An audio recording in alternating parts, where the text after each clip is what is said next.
তোমাদের সাথে ভাবলাম একটা জিনিস শেয়ার করি। অনেকেই আমাকে ব্লগে তো দেখোই, কিন্তু অনেকে আছে যে শর্ট ভিডিওতেও দেখে। তো কিছু কিছু জিনিস তাদের জিজ্ঞাসা থাকে, যেমন আমি আমার হেয়ার কেয়ারে যদি কোনো শর্ট দিয়ে থাকি, তো সেখানেও কমেন্ট আসে যে তুমি কি শ্যাম্পু ইউজ করো। আমি তো হেয়ার কেয়ারে তোমাদের সাথে শেয়ার করি যে মেথি অয়েলটা আমি ইউজ করি, কিন্তু কি শ্যাম্পু ইউজ করি কখনো দেখাই না। আগে আমি মাঝখানে আমার যখন খুব ড্যান্ড্রাফ হয়েছিল, আমার চুলটা কিন্তু খুব বেবি, তাছাড়া কালার করা তো একটু নিচের দিকটা রাফ হয়ে গেছিলো। তো যবে থেকে ওই মানে কন্টিনিউ করতে শুরু করেছি, নারকোল তেলের সাথে মেথি মিশিয়ে, কারি পাতা মিশিয়ে আর কারি পাতা খাওয়া স্টার্ট করেছি, তবে থেকে আমার চুলের যাবতীয় সমস্যা দূর হয়ে গেছে। তো আগে আমি যখন প্রচুর ড্যান্ড্রাফ হয়েছিল, আমি হেড অ্যান্ড শোল্ডার ইউজ করতাম। এটা এখন আমার হাজব্যান্ডের জন্যই, আমরা না চেন কিনে আনি, বটল কিনি না। চেন থাকলে একটা সুবিধা হয়, দুটো, আমার যেমন চুলে দুটো শ্যাম্পু লাগে। এটা হচ্ছে হাজব্যান্ডের একটা হলেই হয়ে যায়। ওর হেড অ্যান্ড শোল্ডার পিঙ্কটা কিনেছে এই কারণেই, নিম যেটা থাকে গ্রিন কালারের, ওটা চুলটাকে না খুব রাফ করে দেয়। আমি নিজে ভুক্তভোগী বলে ওর জন্য ও নিমটাই কিনছিল। আমি বললাম না এটা কেনো, এটাতে সিল্কি অ্যান্ড স্মুথ করে।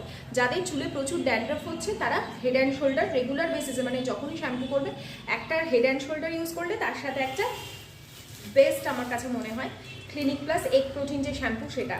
এগুলো কিন্তু কোনো মানে ভেবো না প্রমোশনাল ভিডিও, পয়সা দিয়ে কিনে আমি তোমাদের ভালো জিনিসটাই দেখাচ্ছি।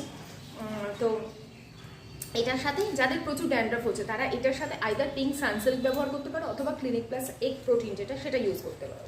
ঠিক আছে, অনেকে তো ভেজিটেরিয়ান আছে, এটা এগ এর মধ্যে দেওয়া আছে কিনা জানি না, তাও আমি বলে দিলাম। বেস্ট হচ্ছে আমার কাছে ড্যান্ড্রাফের, যদি আমার এত একবার ড্যান্ড্রাফ হয়েছিল যখন বিশেষ করে আমি প্রেগনেন্ট ছিলাম, তখন আমার এত একবার ড্যান্ড্রাফ হয়েছিল না, এরকম চুলটা এরকম করে না ঝরঝর করে ড্যান্ড্রাফ করতো। তখন হেড অ্যান্ড শোল্ডার আমি অল্টারনেট ডেতে ইউজ করে আমার পুরো ড্যান্ড্রাফ কমে গেছিলো। তো হেড অ্যান্ড শোল্ডারের সাথে একটা clinic plus egg protein use করতে পারো। আর আমি বর্তমানে যে শ্যাম্পু ইউজ করি অয়েলিং করবার পর, সেটা হচ্ছে ক্লিনিক প্লাস এগ প্রোটিন। হ্যাঁ, এইটা ব্যবহার করি।